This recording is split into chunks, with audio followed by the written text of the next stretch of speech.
Hello' everyone, আশা কৰোঁ তোমালোকৰ ভালেই।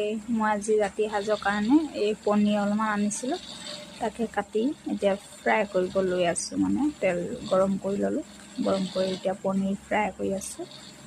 এইফালে পনীৰ ফ্ৰাই হৈ আছে, আনফালে ভাত বহাই দিলোঁ, হৈ গ'ল, নমাই থৈছোঁ। আৰু লগতে ভাবিলোঁ বস্তুকেইটা যোগাৰ কৰি লৈছোঁ। পনীৰখিনি ভাজি কৰি কাঢ়ি ল'লে মানে অকণ ভাল হয়। আৰু তাতে আলু অলপমান বইল কৰি ল'লোঁ। পনীৰখিনি টুকুৰাখিনি সৰু সৰু কৰি লৈছোঁ, ডাঙৰ দেখি।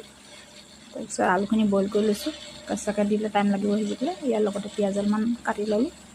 তাৰপিছত এই আদা নহৰু অকণমান থেতেলিয়াই ল'লোঁ। আৰু তাৰপিছত এইফালে বিলাহী কাটি দিলে মোক ছোৱালীজনী আজি কেইদিনমান হ'ল, আজি 3-4 দিন হ'ল।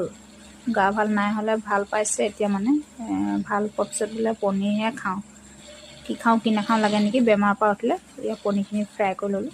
তাৰপিছত খাম বুলি কোৱা দেখি মই আনিছোঁ। তাইও হেঁপাহতে এই পনীৰ ফ্ৰাই চাই আছে, মানে খাওঁনে সুধিছে, মোৰ খোৱা দেখুৱাবলৈ। তাৰপৰা পনীৰ ফ্ৰাই কৰা সময়ত যোগাৰ কৰি দিছে আৰু বস্তুকেইটা ওচৰতে ৰখি এইটো দিওঁ সেইটো দিওঁ মানে কৰি আছে। এইফালে পিঁয়াজখিনি মই ভাজি ল'লোঁ, পনীৰখিনি ফ্ৰাই মানে প্ৰথমতে কৰি অলপ কাঢ়ি ল'লোঁ। তাৰপৰা এইফালে পিঁয়াজখিনি গৰমাই লৈছোঁ অকণমান। তাৰপিছত এইফালে পিঁয়াজখিনি গৰমৰ পিছতে বিলাহী দি লৈছোঁ, বিলাহীখিনি অকণমান ভাজি লৈছোঁ, অলপ সময় হ'বলৈ দিছোঁ।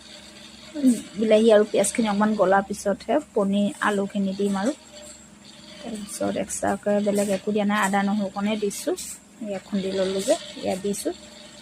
তাৰপৰা বেলেগকৈ একো দিয়া নাই। এয়া মছলা আনিছিলোঁ, পনীৰ মছলা, সেই পনীৰ মছলাকে অকণমান দিম।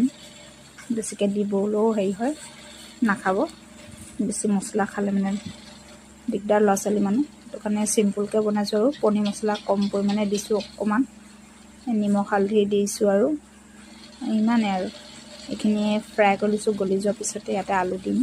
ইয়াত আদা নহৰু পেষ্টটো দি ল'লোঁ, দি অকণমান ভাজি লৈছোঁ। আৰু অলপ সময়লৈকে এনেকৈ ভাজি গলি লোৱাৰ পিছত তাকে এদিনো বনোৱা নাই পনীৰ, খাইছোঁ কিন্তু বনোৱা নাই নিজে।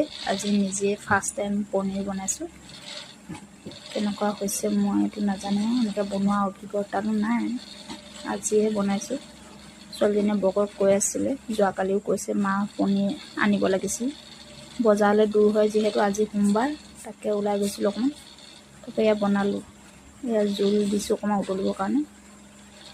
আজিলৈ আহিছোঁ।